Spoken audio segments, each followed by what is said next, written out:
स्वाति कक्षा 11 में पढ़ती थी और उसका भाई वंश कक्षा 9 में था।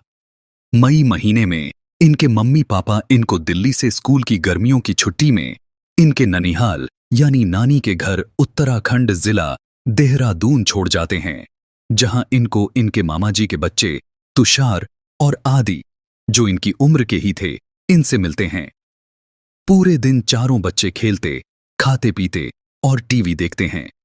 फिर रात में बच्चे पहली मंजिल वाले कमरे में सोने की जिद करने लगते हैं। थोड़ी झिझक के बाद बच्चों को पहली मंजिल वाले कमरे में सोने देने के लिए घर वाले मान जाते हैं और चारों बच्चों को जल्दी सोने और अपना ध्यान रखने के लिए बोलकर ऊपर के कमरे में अकेला छोड़ देते हैं। तुषार कहता है कि चलो हम चारों कुछ डरावनी और भूतों की बातें करते हैं। तो स्वाति, तूने कभी भूत देखा है? तूने कोई भूत या आत्मा देखी हो कभी? इस पर स्वाति और आदि नामे सर हिलाते हैं और तुषार से पूछते हैं कि क्या तूने भूत या भूतनी देखी है कभी? तुषार भी कहता है कि नहीं, मैंने भी कभी ऐसा कुछ नहीं देखा। हां, मगर आदि पिछले साल एक रात इसी कमरे में सोते हुए बहुत डर गया था। इसने तब कुछ जरूर देख लिया था। फिर स्वाति ने आदि से पूछा कि भाई, तूने उस रात क्या देखा था? आदि ने कहा कि शायद वो कोई डरावना सपना था जिससे मैं बहुत डर गया था और जोर से चिल्लाकर मैंने सबको उठा दिया था। तो बात यह थी कि गर्मी होने की वजह से हमने खिड़कियां खोल रखी थीं। मैं और पापा कमरे में सो रहे थे। मैंने उस रात देखा था जैसे एक औरत लाल साड़ी पहने और पूरा श्रृंगार किए हुए, जैसे शादी के समय औरतें सजती हैं, ऐसे वो सजी हुई सामने वाले जंगल से हवा में झूलती हुई आई और हमारी खिड़की में आकर लटक गई। उसके हाथ चौखट पर थे और उसका पूरा बदन हवा में लटक था। फिर उसने कमरे के अंदर झांका। मुझे और पापा को वो घूरे जा रही थीं। उसकी बड़ी और डरावानी आंखें देखकर मैं कांप रहा था। फिर उसने खिड़की से अंदर आने के लिए अपना एक पैर हमारे कमरे में रख दिया। उसका वो पैर ऐसा था मानो जैसे उसका पैर अभी अभी आग से जल गया हो। फिर वो अपने शरीर को धकेलकर अंदर आने लगी और तभी मेरी जोर से चीख निकल गई, जिससे सब घर वाले उठ गए। फिर जब घर वालों ने कमरे की लाइट जलाई तो ऐसा कुछ नहीं था। तब से घर वाले हम दोनों को ऊपर के कमरे में अकेला सोने नहीं देते। अंश, स्वाति और तुषार तीनों यह बात सुनकर काफी डर गए थे, मगर उनको मजा भी बहुत आ रहा था। एकदम से अंश ने कहा कि तो क्यों ना आज फिर हम लोग इसी कमरे में खिड़की खोलकर सो जाएं। इस पर चारों बच्चे जोर से हंसने लगे। अंश ने सबसे कहा कि यह अच्छा आइडिया है, आज हम खिड़की खोलकर ही सोएंगे।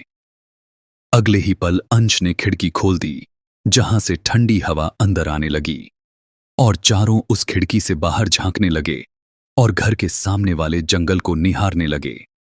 फिर कुछ देर बाद स्वाति ने तीनों से कहा कि बस, अब बहुत मस्ती हो गई है, अब हमें यह खिड़की बंद कर देनी चाहिए क्योंकि मुझे डर लग रहा है।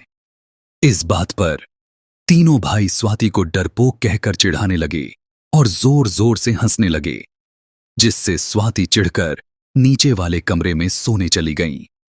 तीनों भाई खिड़की पर नजर गड़ाए जंगल को देखे जा रहे थे कि एकदम से तुषार की नजर घर से बाहर जाती स्वाति पर पड़ी। उसने दोनों भाइयों से कहा कि इतनी रात स्वाति कहां जा रही है। तीनों भाइयों ने स्वाति को जोर जोर से पुकारा, मगर स्वाति चलती हुई जंगल की तरफ जाने लगी, जिससे तीनों भाई बहुत डर गए और जल्दी से घर से बाहर निकलकर स्वाति के पीछे भागने लगे। मगर अब स्वाति कहीं नहीं दिख रही थी। तीनों पागलों की तरह यहां वहां ढूंढते हुए जंगल में घुस गए। जिस रात लाल साड़ी में श्रृंगार किए वो औरत खिड़की पर आई, वो अमावस्या की रात थी और आज भी दुर्भाग्य से वही काली अमावस्या की रात थी। इस रात में काली और शैतानी शक्तियां बहुत शक्तिशाली हो जाती हैं, जिसका वो फायदा उठाकर इंसानों पर हमला भी कर देती हैं। तीनों भाई जंगल में अपनी बहन को खोज रहे थे, मगर वो उनको मिल नहीं रही थी। काफी देर बाद तीनों थककर वहीं किसी पेड़ के नीचे बैठ गए और रोने लगे कि अब हमारी बहन का क्या होगा, घर वालों को हम क्या कहेंगे। तीनों भाई चिल्लाकर रोए जा रहे थे। पूरे जंगल में उनकी रोने की आवाज गूंज रही थी। थोड़ी ही देर बाद तीनों भाइयों की आवाजों के साथ एक औरत की जोर से रोने की पतली सी आवाज भी आने लगी। अचानक आदि ने सबको रोका और कहा कि ध्यान से सुनो, हमारे साथ एक औरत और है जो यहां पर रो रही है। मगर तीनों को इस बार कोई आवाज नहीं आई।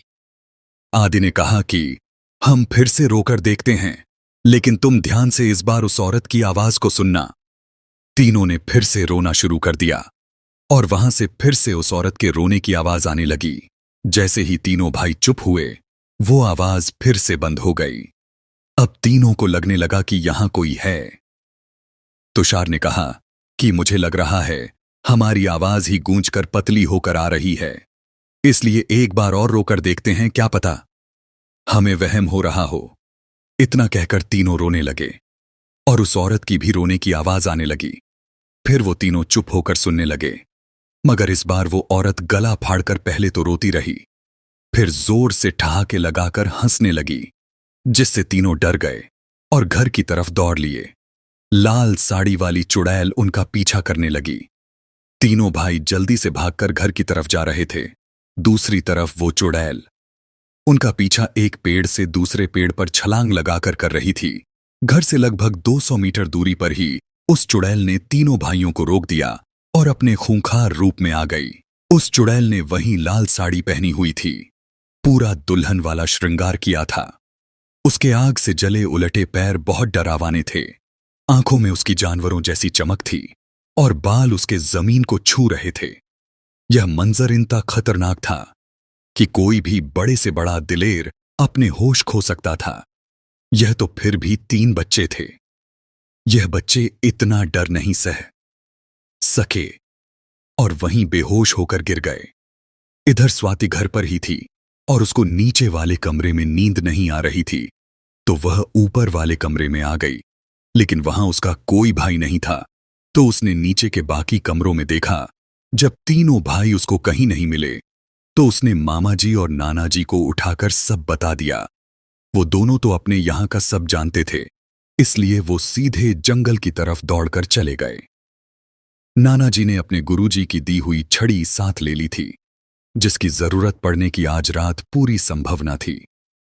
उस चुड़ैल को आज अपने 3 शिकार मिल चुके थे, जिनको उसने मायावी तरीके से अपने पीछे जंगल में जाने को मजबूर कर दिया था। और तीनों भाई उस चुड़ैल के पीछे एक जिंदा लाश बनकर चलते जा रहे थे। जंगल के बीच में उस चुड़ैल की शक्तियां बढ़ जाती थीं। फिर उसको वहां कोई रोक भी नहीं सकता था, क्योंकि जंगल ही उसका घर था और वो हर रात यहीं भटकती थी। हर अमावस्या की रात वो इंसान को शिकार बनाने निकलती थी, और जो उसके सामने आ जाए वो या तो मारा जाता था या फिर पागल हो जाता था। तीनों बच्चे चुड़ैल के पीछे अपनी सुध बुध खोकर चले जा रहे थे। इधर मामा जी और नाना जी भी बच्चों को ढूंढते हुए जल्दी जल्दी आगे बढ़ रहे थे। अचानक मामा जी की नजर तीनों बच्चों पर पड़ गई।